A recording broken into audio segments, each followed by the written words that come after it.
A really key part of my mission with DocWorking is physicians who can get themselves into a safe space where they feel that they have an amount that will cover their bases if they need to leave for some reason or if they choose to leave. That would give them a sense of security so that when they choose to work, at that point, it's a choice.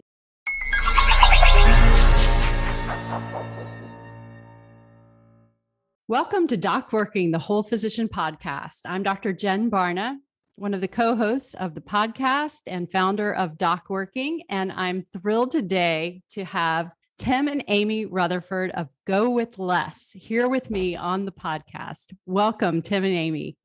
Thank you. We're happy to be here.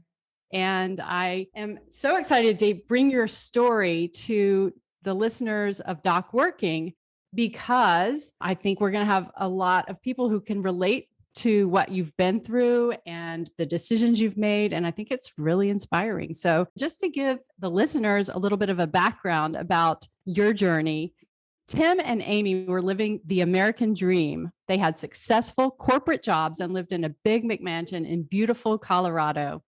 When a meeting with a life insurance agent provided an illuminating discovery, their life course changed forever. Fast forward, they've been retired for more than 6 years and sold their home in January of 2020 to become full-time international nomads. Can you tell me a little bit about what the FIRE movement is and how you came to know about it? Okay, so I'm actually second generation FIRE is what they call me. My parents, my dad and stepmom, retired in their early 40s. They were Wall Street investment bankers in the 80s. And we talked about money, but we didn't talk about incomes and net worth and things like that. So the idea was this wasn't something that I could do. This was reserved for the more wealthy people. And Tim and I had kind of normal corporate jobs, but we weren't at that high level. So even though this was part of my life, I never knew that this was part of my journey until we came upon many discoveries. Everything snowballed at once. Back in about 2013, Tim and I were working. Tim has 3 kids from a previous marriage. So we went to a life insurance agent, and the agent asked us a very important question that changed our course. And he asked, if one of you dies, does the other one want to go back to work on Monday to pay for your house, to pay for your life? And we thought about it, and the answer was, no, we don't want to go back to work in half a week if the other dies unexpectedly. So we said, well, that's the amount of money that you need for life insurance, and that means you never need to work again. So Tim and I had always thought that we might retire early. We didn't know what that meant. We didn't know if we needed $500,000 or $500 million. We had no idea. So that meeting with the life insurance agent gave us this number of how much do you spend, multiply that by 25 times, and that's how much you need life insurance to never work again. So that's the number we started working on to be able to retire early. And a year later, we found all kinds of bloggers. The minimalists were very helpful in our journey. After that, Mr. Money Mustache is one of the key figures in the FIRE movement. And we happen to be in Colorado, which is like a hotbed of a lot of FIRE people just doing different things. And it all just kind of gelled at the same time. So we were empty nesters. 2 of our 3 kids had already left the house. So it just made sense to downsize our house. And in that journey, we ended up saying, we don't need the big house. Our spending is significantly decreased because we're being very mindful of it. And sure enough, we didn't need as much as we thought we did. Let's talk about FIRE and what that is. Financial independence, retire early is the movement that you guys are referring to. And if I understand you correctly, you left that life insurance agent's office with a number that he had given you that was a target number you would need. If you had that much money invested, historically speaking, it would be enough to live off the investments to cover your lifestyle. With like a 99% probability. And when we left the office, our assumption was we were spending. So it's based on your spending. It's not based upon how much money you're making. It's how much money you're spending. So we were spending about $115,000 a year. And that didn't include a variety of things, principal on our house, taxes, and some other things. A huge amount of savings. So that's how much money we were spending. And so after a while, we started working down the path. We take our current spending, we multiply 115 times 25. What does that give us? I think it was 2.875 million. So we started working towards 2.875 million. And then we came to this realization, if we changed our spending substantially, that 2.875 million came down to something that was a lot more attainable. And we could reach sooner. Yeah.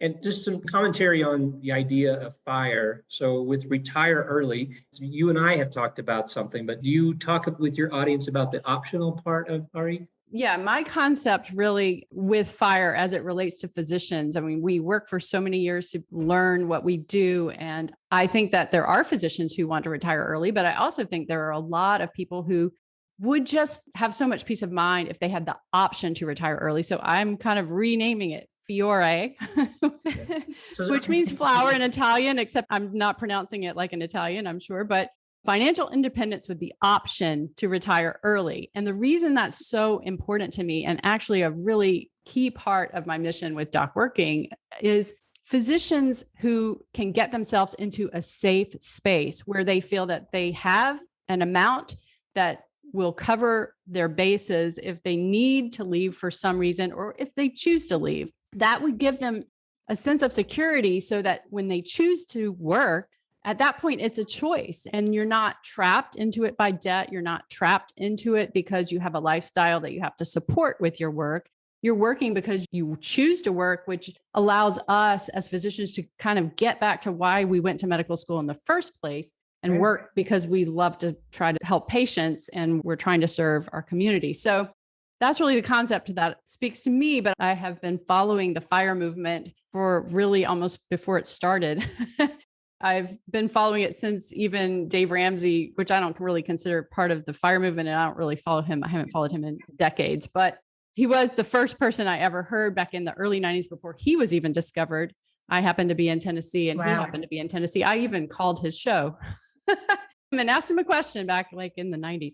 So anyway, yes, I'm fascinated with the movement because I think it's about options. And when you are a physician and you are feeling some symptoms of burnout, it's a pretty attractive option to at least try to get yourself in a position so that you could use it if you choose to. And once you have that safety zone, it gives you so much peace of mind, you may not actually need to use it because it changes your whole approach to the work.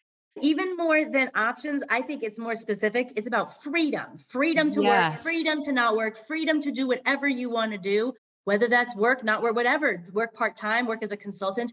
Really, because I think freedom is a word that really strikes us very at the core. It's definitely about options, but I think financial independence, I think, is for anybody. Retiring early isn't necessarily for everybody. It's a personal option. Everybody should be financially independent. I think that one of the core tenets of FIRE, and by the way, there are no core tenets of FIRE. It seems like everybody sort of has their own sort of thinking about it, but is that when you're young and you're not making a lot of money, you still save a lot of your money and you never really inflate your lifestyle. So when you get that raise and you're making $50,000, you don't go buy a fancy car. When you get that raise and you're making $100,000, you don't go buy a nicer house. You keep your lifestyle sort of consistent and you're just saving more of what you're bringing in. So I think that that's one of the, again, I say core tenets. Obviously for us, one of the biggest challenges, so we made enough income, so we did inflate our lifestyle. And so this is why I think we're sort of weird FIRE, but we did inflate our lifestyle. We just had enough income that our savings happened to make it so that once we decided to stop our spending, our savings made it so that we could be down the path a lot quicker. And so I think this lifestyle inflation is something that is, again, when you're really young, this is something that if you can get bought into, provides so much value. When Tim says, don't inflate your lifestyle from your early 20s, that is not what's required to have a good life in this FIRE movement. And that's what we show on our YouTube channel, is that we have this incredible life and without a lot of sacrifice. And it turns out our life is even happier with our less spending. So we did a video and we talked about deflating our lifestyle. And that really wasn't, our lifestyle is tenfold more than it was when we were spending $115,000 a year. And I was working 80 hours a week and Amy was working 80 hours a week. So the dynamics of our life now, even though we're spending a lot less, our life is so much better now. We try to spend about $36K a year, which normal people, probably most doctors are going to be shocked when we put that number out there. But we're happier than ever. We're happier than ever spending that amount of money. And our budget, being the amount of money that we have using the 4% rule, allows us to spend more. That's just a number we've settled on and we're comfortable. I think the reason that your story is so compelling is that you lived that life of, spending on all of the things that you wanted to do, all of the things that you wanted to have. You were living in the big house and had the fancy cars and all of those things that are sort of easy to slip into that lifestyle if you have that option. And you almost don't even realize it's happening, but it's sort of like you say, it's lifestyle inflation. And so tell me about what were the steps you took to decrease your spending, and what was the effect when you say that your life is actually so much better and you're spending so much less? The biggest thing was our house. So I like to say that our house was our worst and our best financial decision ever. And so it's our worst because it was $650,000 house. When we sold it, we lost $50,000. And most people make money on real estate, not us. And I know in certain parts of the world, Even in a hot especially market, where you are, $650,000 doesn't buy a house, but in Colorado, it buys a mansion. And so this house, the money that we spent to buy it, it bought us this big fancy house, but it didn't buy us much happiness. So we just had this big expensive thing that we had to pay for. So really, when we were working and we were spending 115K, a lot of that money was going towards paying for this big house, which I traveled most of the week. I wasn't in. And so Amy was in this big house by herself for a large part of the week. This big house just didn't mean a lot to us, but it cost us a lot of money. And when it was all said and done, I think when I say it was maybe the best decision we made, we got it out of our system. We got it out of our system. If we never had this home, we wouldn't have known that we don't want that home. And so the fact that we owned it, the fact that we did inflate our lifestyle allowed us to have this experience that was very costly, but we learned a lesson and realized we don't regret the lesson. The house was by far the biggest thing that we needed to get rid of in order to leave our jobs. We didn't have any other debt, by the way. So all we had was a mortgage. We had a decent amount paid down on that mortgage. And we had a rental townhouse that we had a renter in. So it was small, but we had two of our kids, as I mentioned, had left the nest. And we had rooms in our house that we never entered in a year. Every room in the house was twice the size of what a room size should be. And it was massive. So massive to heat, to clean, to insure, to all of it. So certainly getting rid of the house was huge. But we had 3 cars for 2 drivers. We got rid of a car. We used to go out for sushi. Anytime someone in our 5-person family said, sushi sounds good, out we went for sushi. And it turns out that we spent a lot of money on sushi when that's your way of living. So the big giant ones were our house and our car, but it was really looking at everything. We used to have season tickets to the theater. Instead, we became volunteers on the other side of retirement. So we were at the theater all the time, got to support the theater that we are very passionate about. So we became volunteers and saved quite a bit of money that way. So we looked at absolutely everything. It is actually almost like in a challenge. We gamified it. So it wasn't in a miserable kind of way. I know from our YouTube channel, people kind of think about this and say, that sounds awful. It wasn't. We actually love doing our monthly spending recaps together. They're exciting. It's like, how did we do for the month? Did we come to our target? We look forward to that.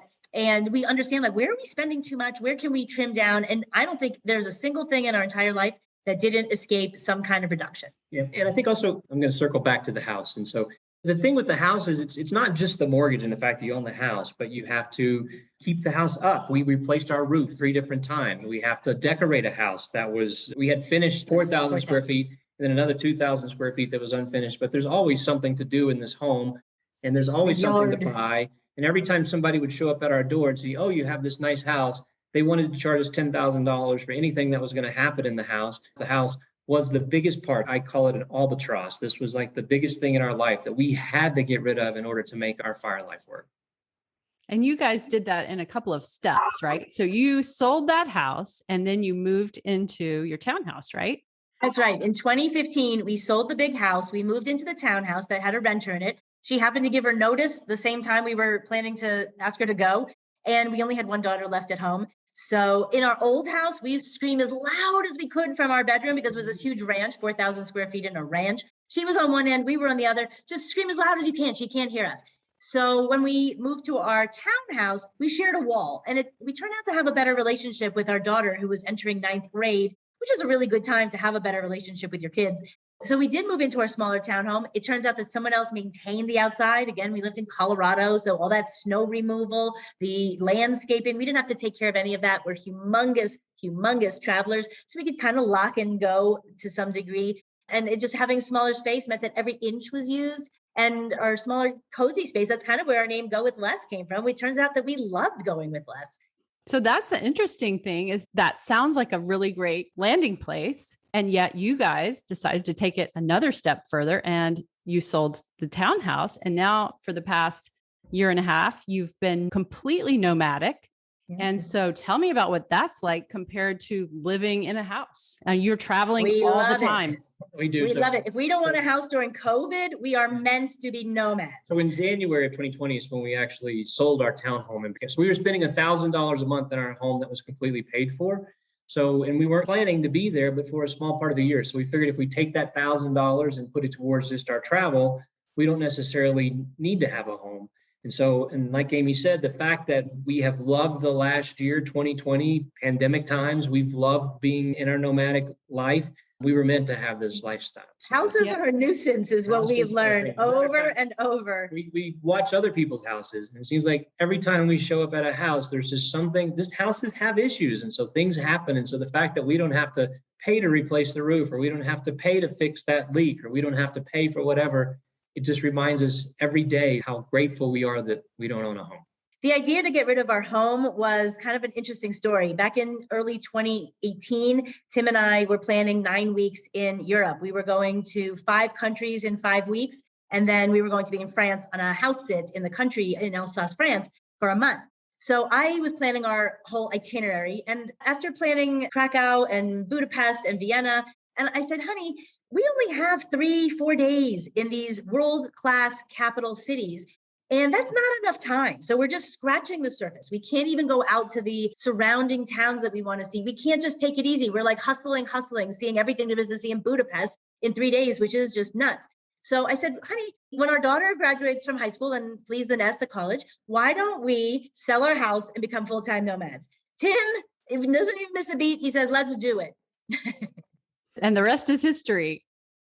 More after this message from DocWorking Thrive. DocWorking, the Whole Physician podcast, is brought to you by the DocWorking Thrive subscription membership. It is all of the things you doctors have asked us for in one package. It's designed for doctors, by doctors. You get group coaching by professional physician coaches around problems and challenges specific to you. You get a physician community where you can connect and build relationships with other physicians. Also, self-paced courses that you take on your own schedule, full of information on things like time management, leadership, boundaries, communication, stress management, and so much more. All of this and more at an unbelievably affordable price. We built it for you, doctors.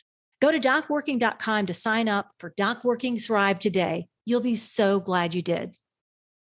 When you guys moved out of your townhouse, you had an entire year mapped out of international travel. And so there are a couple of things that you just said that I find really interesting. First of all, you said that $1,000 a month was what you were paying for your house that was paid for. So of course, there's taxes, there's insurance, there's maintenance, Utilities. There's condo fees, there's, HOA fees, all these things.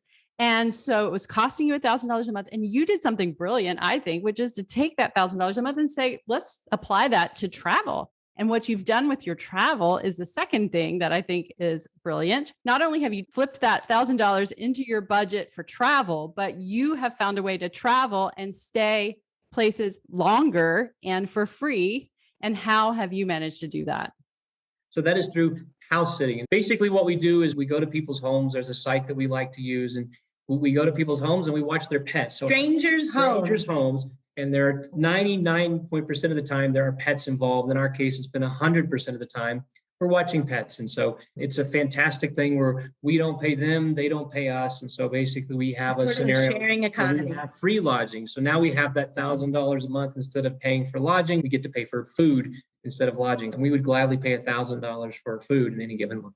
So here's the cool thing. We're animal lovers. Our lifestyle does not work with animals. Our intent is to be out of the US 10 months every single year for a long time, 10 plus years.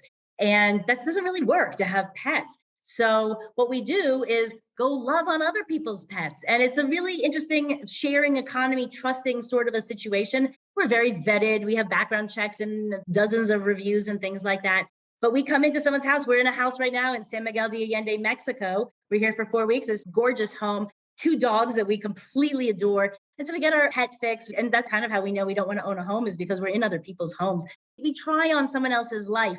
And I think the concept of Airbnb got, I think, so popular because people like this living like a local.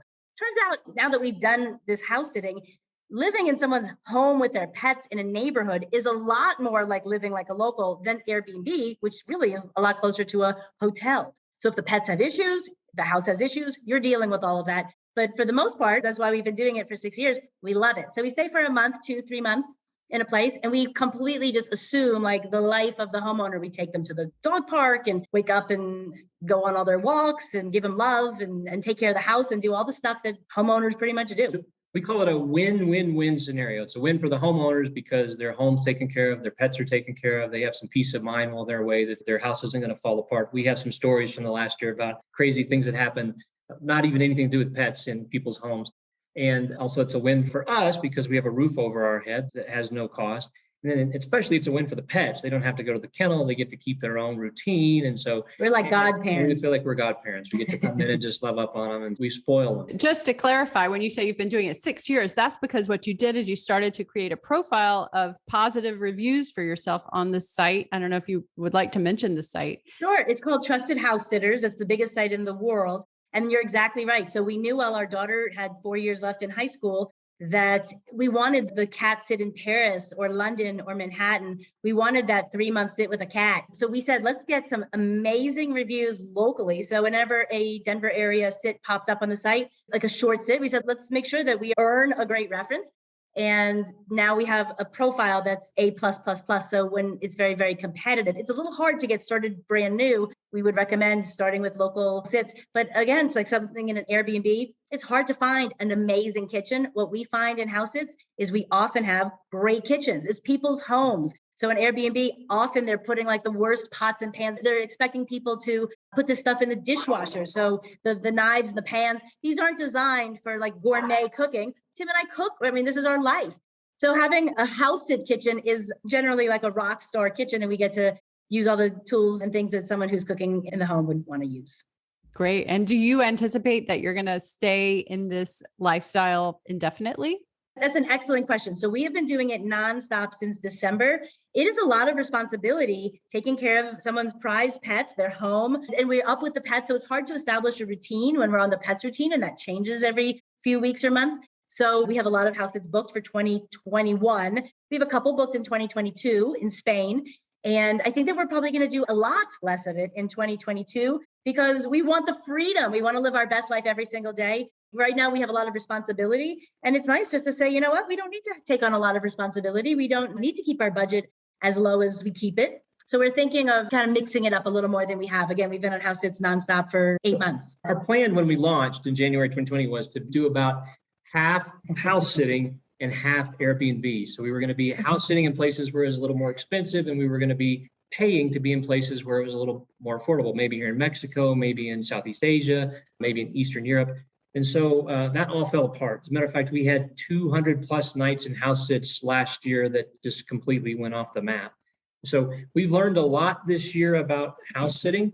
And one of the things that we've learned is that it is work. So we don't have our own day. We're obliged to take care of the pets. If something breaks in the house, we're obliged to take care of it. Or maybe to hire like a plumber. So we're not doing plumbing. It is a great job, but it is a job. And so we are considering mixing it up and making it a little different. We'll see. We love it. It's just, I think sometimes when we have long stretches of it, I think we need a break. And so it was a little unusual. The reason why we've been doing it since December, this was not our plan. COVID has kept us in the United States. We got on our first international flight July 5th, our first international flight in a year and a half. We're supposed to be living around the world. Here we are stuck in the United States. It's much more expensive in the US. So we kind of just were waiting for the world to open up again. And we decided instead of paying for the much more expensive US in an Airbnb, that we would just take on house sits. And it worked very well. But now we're ready for a break. During COVID, we were very fortunate. Several friends had second homes. We paid a nominal rate to stay in their second homes while they were unused during sheltering in place. It kind of lucked out last year. This year, it turns out that I think that price sensitivity has gone out the roof. People don't care how much things cost, and the United States is sky high. A lot of Airbnb rentals have come off the market, making it even harder to get an Airbnb. So for now, as long as the world is still riddled with COVID, our plan is weird and we're really anxious for that to settle, hopefully sooner rather than later. I mean, we still like the moving around, we still like pets, but we're ready to see the world. Can you tell me a little bit about your budget and how does that break down at $36,000 a year? That's kind of similar to a resident's salary. So I'm just kind of curious how you guys are breaking it down for someone who might be interested, kind of maintaining a lifestyle that is a full, happy, healthy lifestyle post residency, but staying near that sort of residence budget and perhaps investing the rest so that they could get to the financial independence faster. How do you do it? So that's a great question. And at the end of last year, we did a video, I guess in January of 2020, we did a video where we broke down what we spent in each of the categories where we spend money. And so the thing that we found is month after month after month, there's really no consistency with the way our budget works. We have really weird dynamics with our budget because we'll have zero lodging one month and then the next month it'll be more. So it's really hard to say that this is how the budget breaks down. Amy had a surgery earlier in the year. We spent $6,000 on that. So there's all these just weird things that sort of factor in our life that make it really hard to give somebody useful information about what our budget looks like. However, if you do want to go see what our budget looked like in 2020, you can go watch a video. I think it was the second week of January on our channel, and we talked completely about what we spent last year. And every single month, we recap what we spent every single month. And some months, health and fitness are very high. Some months, food and dining, groceries and dining out are very, very high. Like Tim said, it's not consistent that the same category is always high. We still have charitable giving in that. And our charitable giving is one of our higher categories at the end of the year. It was last year. Here's something else. So right now we're in Mexico. Part of the reason we're here is we're on a house at zero lodging cost. We thought Mexico was going to be an affordable place to be. So we thought this July was going to be a fantastic month for us. We're going to really catch up on the $6,000 we spent on Amy's surgery. And as it turns out, so at $36K, we try and spend about $3,000 a month. There's a good chance this month in July, we're going to be over $3,000. Or close to it. Or close to it. And so in Mexico with no home costs. So but we haven't cooked at home here. We go out to eat every single day for a month. We're living like a life of great decadence, actually. We have a decadent life and it's a hair over $3,000. If we added in an Airbnb, that might add another up to $2,000 a month, unless you're in a place like Switzerland or New York City or San Francisco. Most places, about $2,000 is about right for an Airbnb, much, much cheaper in places like Southeast Asia, East Europe. So $5,000 would be like, we're not even having house sitting factor into our life at that point. And we still have so much fat in our budget. It's crazy. And so geographic arbitrage is a big part of our plan. It's just so we really haven't had a chance to, I guess we sort of used it moving around the States last year to find places that are affordable, but our larger picture plan was to be in really affordable places and see how that works out. And so we haven't really gotten into that yet and to see if our plan is really going to work. Internationally. I know it will, but this Mexico example just is not, doesn't feel very good for us. Where we are. And I do want to jump in. The $36,000, that's not what we can spend. This is actually really confusing to people that just because our budget is $36,000, that is not tied in the slightest to what we can spend. And that concept is complete craziness to most people. So what we can spend is significantly higher. It's just what we're comfortable spending. So we just want to live a great life, like just being careful about what we spend and being aware. And if that costs $50,000 a year, that's what we'll spend. So people will say, if we have a month, we're spending $4,000 in a month. Some of our new commenters on YouTube will say, see, this doesn't work. You have to go back to work. No, the $36,000 is just where our life works to be phenomenal. If that life was $50,000, that still works in our plan. We're just being very mindful of our spending. Yes. And just to clarify what geographic arbitrage is, that's where you are making decisions to live in different places based on the cost of living in those places. So similarly with a physician, you may choose to take a job in rural Nebraska because the cost of living is very low. The job actually pays higher than what you would make in a big city like New York City, Los Angeles, San Francisco, and you end up with a much larger spread between what you spend and what you make. And so that would be an example of geographic arbitrage. A perfect example. So I would like to ask you guys one more question. With all of the experience that you've had so far with these major life-changing decisions and the experience you've had being nomadic too, if you could give your younger self one piece of advice, what would it be?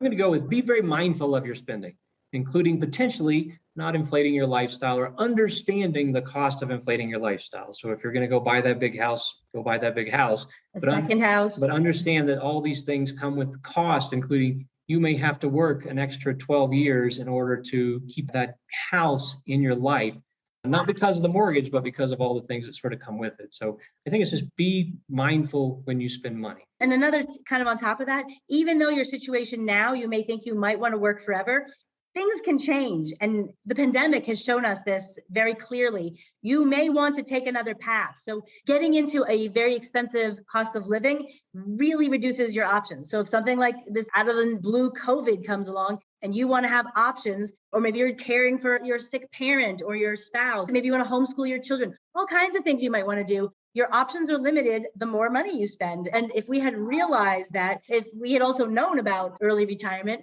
we would have been able to retire way earlier.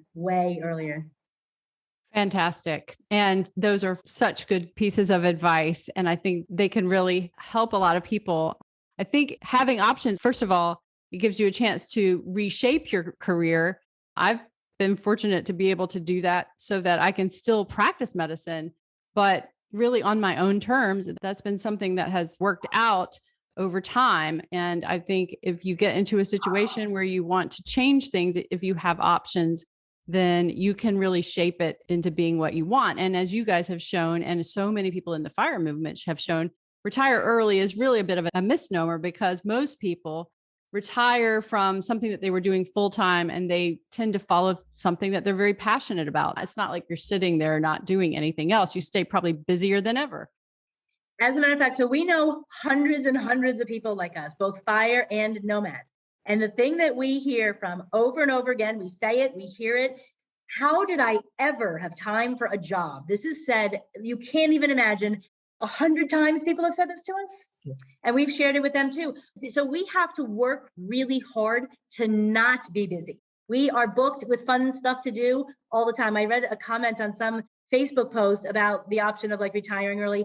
And someone said, I can't imagine that the very best use of my most limited, valuable resource, my life, my time, is sitting in a cubicle and working. Like there's nothing else that you could be doing. And certainly if you're in the medical field, you might have gone into it for a very different reason. We were both in corporate sales. This is not like a passion project. And so there are a lot of things that we could be doing other than spreadsheets and meetings and sales quotas. And there are plenty of people in the FIRE space who don't like that RE terminology either. So I like that you sort of rebranded it the way that you did. So it's certainly optional, and the financial independence is the important part of the equation. No doubt about it. Wonderful. Thank you so much for taking the time to talk with me tonight. And I hope you have a fabulous rest of your trip in Mexico. And where are you headed next? So we're in these 3 UNESCO World Heritage cities. So we're in San Miguel de Allende now. We're moving to Guanajuato next, which is supposed to be absolutely beautiful, a university town. And after this, we move to Philadelphia. Well, I wish you all of the success and health during your travels. And I look forward to staying in touch and following you on GoWithLess. Watching your videos is always entertaining. I really enjoy them very much. And I hope that our listeners will hop over and check you guys out. And I look forward to talking with you again soon. Thank you, Jen. Thank you.